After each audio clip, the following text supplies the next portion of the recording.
नमस्कार साथियों, कैसे हैं आप सब। मैं प्रियंका आर्या आप सबका आपके अपने YouTube channel let's start study में बहुत बहुत स्वागत करती हूँ। जैसा कि आप सबको पता है कि हम सुपर 10 एग्जाम के लिए साइंस को डिस्कस कर रहे थे, जिसके अंतर्गत आज हम डिस्कस करेंगे कोशिकांग। कोशिका के जो प्रमुख भाग होते हैं, जैसे माइटोकॉन्ड्रिया क्या होती है, कोशिका भित्ति क्या होती है, हरित लवक क्या होते हैं, इसके अलावा आपके अलग अलग पार्ट्स होते हैं, उन सब के बारे में डिस्कस करेंगे।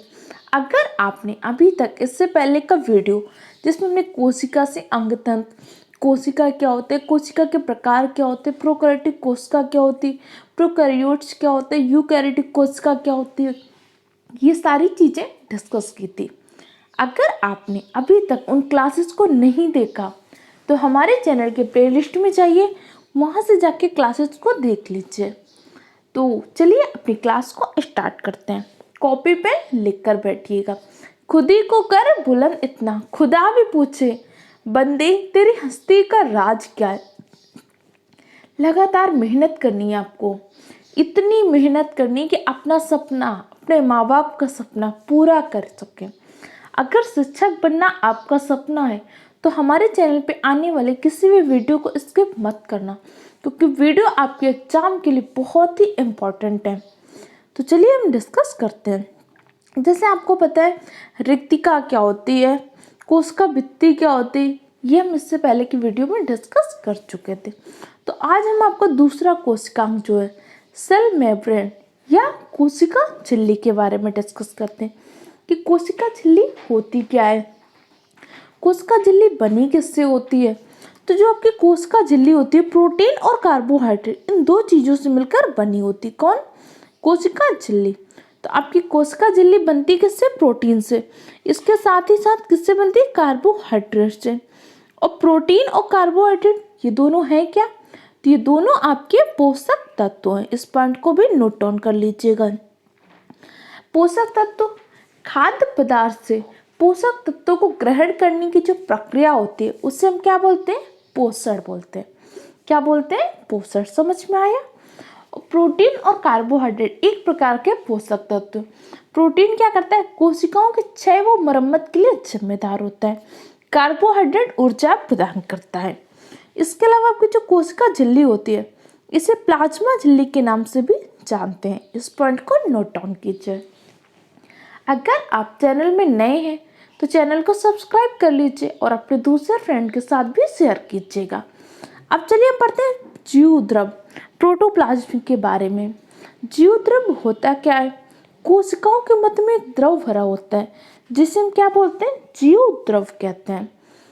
जीव द्रव को कई बार प्रोटोप्लाज्म करके ही एग्जाम में पूछता है, तो इसलिए इसको याद रखिएगा। चलिए देखते हैं कोशिका द्रव होता क्या है। कोशिका द्रव एक जेली जैसा अर्ध तरल अवस्था में पाए जाने वाला पदार्थ है जो कोशिका झिल्ली और केंद्रक के मध्य पाया जाता है। कोशिका द्रव किसके किसके मध्य पाया जाता है? तो आपकी कोशिका झिल्ली और केंद्रक इन दोनों के मध्य पाया जाता है। नोट डाउन करिए, कोशिका द्रव किसके किसके मध्य पाया जाता है? कोशिका झिल्ली और केंद्रक के मध्य कोशिका द्रव पाया जाता है। रिक्तिका आपकी किसके मध्य पाई जाती है? जल्दी से कमेंट बॉक्स में कमेंट कीजिए। कल की क्लास में मैंने समझाया था आपको। कोशिकांग क्या होता है? कोशिका द्रव में पाए जाते हैं। जितने भी कोशिकांग, कोशिका के जो भाग होते हैं, जैसे आपका माइटोकॉन्ड्रिया होता है, जैसे आपका हरित लवक होता है, जैसे आपका लाइसोसोम होता है, राइबोसोम होता है, ये सब क्या कोशिकांग है, कोशिका के अंग है। और सारे कोशिकांग आपके कोशिका द्रव में पाए जाते हैं। और जो आपको होता है कोशिका द्रव, कोशिका द्रव किस में पाया जाता है? कोशिका झिल्ली और केंद्रक के मध्य में जो द्रव होता है वही द्रव आपका क्या होता है? कोशिका द्रव। जैसे आप एक इमेज देख लीजिए, इससे आपको पॉइंट सारे आसानी से समझ में आ पाएंगे। जैसे आपकी कोशिकाएं होती हैं, ये कोशिका है तो ये आपकी कोशिका झिल्ली है और ये केंद्रक है। इसके मध्य में जो द्रव भरा होता है उस द्रव के मध्य में क्या होते हैं? सारी कोशिकांग पाए जाते हैं। सारे कोशिकांग कहाँ पे पाए जाते हैं? केंद्रक और कोशिका झिल्ली के मध्य में सारे कोशिकांग पाए जाते हैं। पॉइंट आपको समझ में आ गया? कोई भी कंफ्यूजन हो तुरंत कमेंट बॉक्स में कमेंट करके पूछ सकते हैं। अब कौन कौन से कोशिकांग होते हैं, जैसे आपका माइटोकॉन्ड्रिया है, गोल्जी काय है, राइबोसोम है, ये सब क्या प्रमुख कोशिकांग है। तो इस पॉइंट से आपको क्या समझ में आया? पहली बात, कोशिकांग कहाँ पे पाए जाते हैं? तो समस्त कोशिकांग कोशिका द्रव में पाए जाते हैं। कोशिका द्रव्य कहाँ पे पाया जाता है? केंद्रक और कोशिका झिल्ली के मध्य में कोशिका द्रव्य पाया जाता है। और जो आपका जीव द्रव प्रोटोप्लाज्म, इसकी खोज किसने की थी? डुचार्डिन ने। ये आपके एग्जाम में एक बार क्वेश्चन पूछा गया है। प्रोटोप्लाज्म की खोज की थी आपके डुचार्डिन ने। देखिए इन्होंने डुचार्डिन ने जब खोज किया था तो इन्होंने बताया कि केंद्रक और कोशिका झिल्ली के मध्य में एक द्रव पाया जाता है। ये इन्होंने सिर्फ क्या बताया था कि सिर्फ एक द्रव पाया जाता है, लेकिन उस द्रव को जीव द्रव्य नहीं बोला था, नामकरण किया था पुरकिंजे ने। पुरकिंजे ने उस द्रव को जीव द्रव बोला था। उन्होंने कहा कि जीव द्रव ही के कारण व्यक्ति का क्या जीवन है। तो जीव द्रव को जीव द्रव किसने बोला था? पुरकिंजे ने। जीव द्रव की खोज किसने की थी? डुचार्डिन ने। अगर पूछेगा जीव द्रव को जीवन का भौतिक आधार किसने बोला था? तो हक्सले ने। ये तीनों पॉइंट में कंफ्यूजन मत रखिएगा, बहुत सारे बच्चों को इन पॉइंट में कंफ्यूजन होता है। जीव द्रव की खोज की डुचार्डिन ने, जीव द्रव का नामकरण किया पुरकिंजे ने, जीव द्रव को जीवन का भौतिक आधार का हक्सले ने। तीनों पॉइंट आप क्लियर हो गए? कोई भी कंफ्यूजन हो तुरंत पूछ सकते हैं। अब जीव द्रव के भी आपके दो भाग होते हैं। कौन कौन सा? पहला भाग होता है आपका कोशिका द्रव, दूसरा केंद्रक द्रव। कोशिका द्रव और केंद्रक द्रव दोनों मिलकर आपका क्या करते हैं? जीव द्रव प्रोटोप्लाज्म का निर्माण करते हैं। इस पॉइंट को बिल्कुल अच्छे से समझ लीजिएगा, क्योंकि इन पॉइंटों से क्वेश्चन आपके एग्जाम में पूछे जाते हैं। आपके एग्जाम में आप सीटेट का एग्जाम, सुपर टेट का, यहाँ तक कि यूपी का जो जूनियर सुपर टेट का एग्जाम होता है, वो सारे एग्जामों को देख लीजिएगा। कोशिकांग वाले टॉपिक से तो क्वेश्चन पूछे ही जाते हैं। कोशिका से क्वेश्चन पूछ सकते हैं, कोशिका के संरचना से, या फिर क्या करते हैं इनके कोशिकांग के उपनाम से क्वेश्चन पूछते हैं। जैसे माइटोकॉन्ड्रिया, माइटोकॉन्ड्रिया का उपनाम क्या होता है? पावर हाउस ऑफ सेल, कोशिका का पावर हाउस कहते हैं। गोल्जी बॉडी, इसे क्या बोलते हैं? कोशिका का ट्रॉफिक पुलिस कहते हैं। लाइसोसोम, लाइसोसोम को क्या बोलते हैं? आत्महत्या की थैली बोलते हैं। राइबोसोम, राइबोसोम को क्या बोलते हैं? प्रोटीन निर्माण की फैक्ट्री। ये सारे क्या होते हैं? प्रमुख कोशिकांग के उपनाम होते हैं, जो अक्सर आपके एग्जाम में पूछे जाते हैं। अभी हम डिटेल से समझते हैं इनको। जीव द्रव के कितने भाग होते हैं? जीव द्रव आपको दो भागों से मिलकर बना है। एक आपको कोशिका द्रव व केंद्रक द्रव, इन दोनों से मिलकर जीव द्रव का निर्माण होता है। अब केंद्रक के बारे में डिस्कस कर लेते हैं। केंद्रक, केंद्रक की खोज किसने की थी? केंद्रक की खोज की थी आपके रॉबर्ट ब्राउन ने। रॉबर्ट ब्राउन ने बताया था कि जो केंद्रक होता है कोशिका के समस्त क्रियाओं का नियंत्रण करता है। जैसे केंद्रक की उपस्थिति के आधार पर हमने कोशिका को कितने पार्ट में डिवाइड किया था? केंद्रक की उपस्थिति के आधार पर हमने कोशिका को दो पार्ट में डिवाइड किया था। कौन कौन से कोशिका? प्रोकैरियोटिक कोशिका, और दूसरी कौन सी कोशिका थी? यूकैरियोटिक कोशिका। प्रोकैरियोटिक कोशिका में क्या होता था? सुविकसित केंद्रक पाया जाता था और कोशिकांग एक आवरण से ढके होते थे। जबकि आपके यूकैरियोटिक कोशिका में क्या होता था? सुविकसित केंद्रक, और समस्त कोशिकांग क्या होते थे? एक आवरण से ढके होते थे। जबकि यूकैरियोटिक कोशिका में क्या होता था? सुविकसित केंद्रक नहीं पाया जाता था और कोशिकांग आवरण से ढके नहीं होते थे। इसको एग्जाम्पल के द्वारा मैंने पहले समझाया था, तो आप सबने वो क्लास देखी होगी। तो केंद्रक क्या करता है? समस्त क्रियाओं का नियंत्रण कौन करता है? केंद्रक करता है। अब चलिए हम देखते हैं केंद्रक के बारे में। जैसे आपको पता है कि आपके एग्जाम में एनसीईआरटी और एससीईआरटी के बुक का बहुत इंपॉर्टेंट रोल है, इसीलिए इम्पोर्टेंट जो इमेज में लगाती हूँ एनसीईआरटी और एससीईआरटी की बुक की लगा देती हूँ, ताकि अगर आपने एनसीईआरटी और एससीईआरटी की बुक को नहीं भी पढ़ा है तो भी अपने एग्जाम में बहुत अच्छा स्कोर करेंगे। बस अब आपको क्या करना है? रेगुलर मेहनत करनी है, क्योंकि बिना मेहनत के कोई भी सफलता नहीं मिलती और सक्सेस कभी शॉर्टकट से नहीं मिलती। सक्सेस के लिए आपको मेहनत करना होता है और लगातार मेहनत करनी है। सब कुछ आपको अच्छे से तैयार करना है। सिर्फ एक सब्जेक्ट नहीं, आपको सारे सब्जेक्ट पढ़ने हैं और बहुत मेहनत करनी है। और मेहनत कैसे करनी है? स्मार्ट तरीके से मेहनत करनी है कि किस टॉपिक में हमें क्या पढ़ना है, इससे इम्पोर्टेंट होता है क्या छोड़ना है। जिसमें आपको ये टॉपिक पढ़ा रही हूँ, कोशिका टॉपिक में और भी बहुत सारे टॉपिक है, लेकिन मैं जो चीज़ें पढ़ा रही हूँ प्रीवियस ईयर में किन टॉपिक से क्वेश्चन पूछे गए और किस तरीके के क्वेश्चन पूछे गए उनका एनालिसिस करके पढ़ा रही हूँ। इससे अगर आपने यही सारे वीडियो को रेगुलर देखा तो अपने एग्जाम में बहुत अच्छा स्कोर करेंगे। केंद्रक कोशिका का एक महत्वपूर्ण संगठक होता है और कोशिका के समस्त क्रियाओं का नियंत्रण कौन करता है? न्यूक्लियस केंद्रक करता है। ये कहाँ पे स्थित होता है? सामान्यतः इसका आकार कैसा होता है? गोलाकार होता है। कैसा होता है? गोलाकार। और कैसा होता है इसका आकार? गोलाकार होता है। इस पॉइंट को याद रखिएगा। कहाँ पे स्थित होता है? तो कोशिका के मध्य भाग में स्थित होता है। केंद्रक कहाँ पे होता है? कोशिका होती है जिससे उसके मध्य भाग में केंद्रक स्थित होता है। इसको हम कैसे? माइक्रोस्कोप के माध्यम से देखा भी जा सकता है। केंद्रक कोशिका द्रव से एक झिल्ली द्वारा अलग होता है। अभी मैंने आपको बताया था ना कि कोशिका द्रव कहाँ पे पाए जाते हैं? कोशिका द्रव आपका केंद्रक और कोशिका झिल्ली के मध्य में पाया जाता है। तो अब आपसे क्वेश्चन को वही क्वेश्चन है, लेकिन कैसे पूछ लिया कि केंद्रक कोशिका द्रव से अलग कैसे होता है?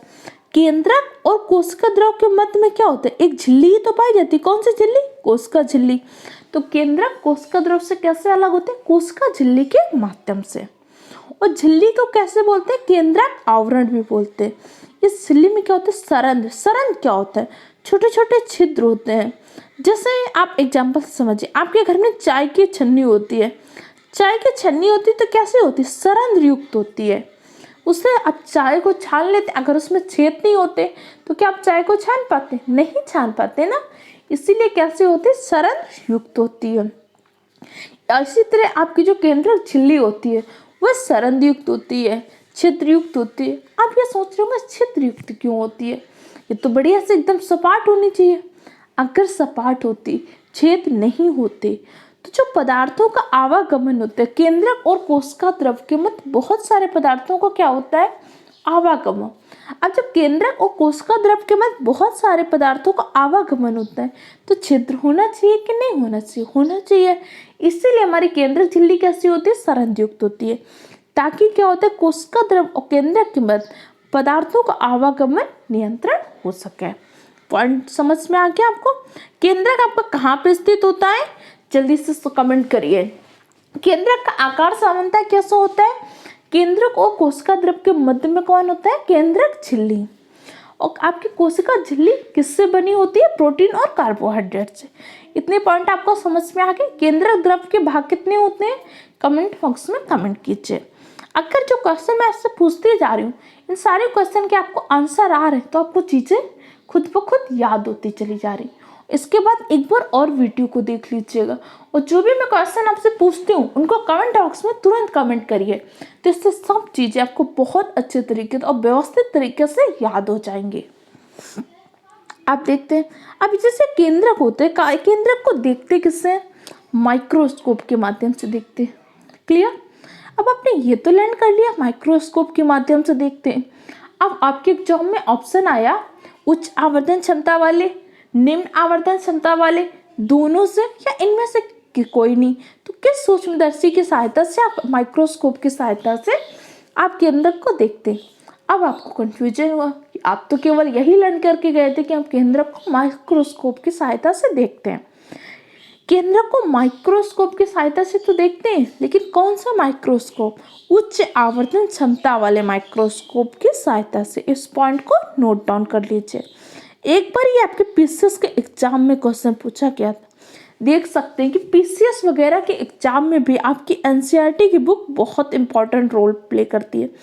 इसलिए आपको एनसीईआरटी की बुक तो पढ़ना ही है हर हाल में।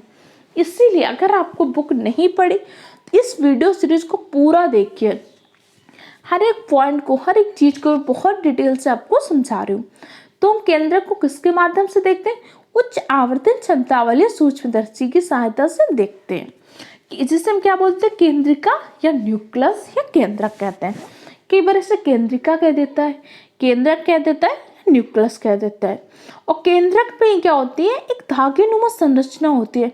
इस धागेनुमा संरचना को क्या बोलते हैं? क्रोमोसोम या गुणसूत्र बोलते हैं। और गुणसूत्र की संख्या कितनी होती है? ह्यूमन में 23 पेयर या मतलब 46 गुणसूत्र या 23 जोड़े होते हैं। जिसमें 22 जोड़े आपके क्या होते हैं, ऑटोसोम्स होते हैं। एक जोड़ी क्या होता है, एक जोड़ी आपका जो होता है वो क्या होता है, आपका सेक्स क्रोमोसोम। यही सेक्स क्रोमोसोम क्या करता है, लिंग का निर्धारण करता है। हमारे लिंग का निर्धारण कौन करता है, सेक्स क्रोमोसोम करता है, कि स्त्री होगी कि पुरुष होगी, इस लिंग का निर्धारण कौन करता है, क्रोमोसोम करते हैं। क्लियर। इसके अलावा क्रोमोसोम का और क्या काम होता है, क्रोमोसोम आपके आनुवंशिकता के वाहक होते हैं, जो माता पिता से उसके संतान में जो लक्षण आते हैं किसके माध्यम से आते हैं, क्रोमोसोम के माध्यम से। आनुवंशिकता का वाहक गुणसूत्र, गुणसूत्र की संख्या 46, 22 जोड़े समान होते हैं, 2 गुणसूत्र क्या होते हैं, अलग होते हैं, जिससे क्या बोलते हैं, सेक्स क्रोमोसोम। सेक्स क्रोमोसोम के माध्यम से क्या होता है, लिंग का निर्धारण होता है। जैसे एक्स और एक्स होता है तो इससे क्या होता है, लड़की, और एक्स और वाई होता है तो इससे क्या होता है, बॉय होता है। इस पॉइंट को नोट डाउन कर लीजिएगा। और लिंग का निर्धारण किसके गुणसूत्र से होता है, पिता के गुणसूत्र से। संतान क्या होगी, संतान आपका लड़की होगी कि लड़का होगा, इसका निर्धारण माता के गुणसूत्र से नहीं होता, इसका निर्धारण पिता के गुणसूत्र से होता है। जैसे हमारे समाज में बहुत सारे क्या होते हैं, पिछड़े जगहों पे ये प्रचलन होता है कि जैसे क्या होता है, कई बार क्या होता है, माँ को दोस्त दीदी की बेटी हुई, बहुत बुरी परंपरा है। पहली बात तो बेटा बेटी बिल्कुल समान होते हैं, और दूसरी बात क्या होती है, लिंग का निर्धारण पिता के गुणसूत्र से होता है। इस पॉइंट को याद रखिएगा। गुणसूत्र क्या होते हैं, कोशिका विभाजन के समय दिखाई पड़ते हैं। जब आपको सेल डिवीजन होते हैं तब क्या होता है, आपको गुणसूत्र दिखाई पड़ते हैं। गुणसूत्र की खोज किसने की थी, वोल्टेयर ने की थी। इतने पॉइंट आपको समझ में आ गए, कोई भी कंफ्यूजन हो तुरंत कमेंट बॉक्स में कमेंट कर लीजिए। इसका नेक्स्ट क्वेश्चन को हम नेक्स्ट क्लास में डिस्कस करेंगे। आपको छोटे छोटे पॉइंट समझाए जा रहे हैं, लेकिन हर एक पॉइंट को आपको तैयार करना है, इसलिए आपको पूरी चीज़ें एक साथ नहीं समझाई जा रही, लेकिन जितना पढ़ाया जा रहा है उतना तैयार करिए, नोट डाउन करिए, नोट्स बनाइए, रिवीजन करिए, क्योंकि ये नोट्स क्या होंगे, एग्जाम टाइम आपकी बहुत हेल्प करेंगे, इसलिए नोट्स जरूर बनाइएगा। अगर आपको ये वीडियो हेल्पफुल लगा है तो चैनल को सब्सक्राइब करें, वीडियो को लाइक करें और अपने दूसरे फ्रेंड के साथ भी शेयर करें। Okay friend, thank you for the watching my video.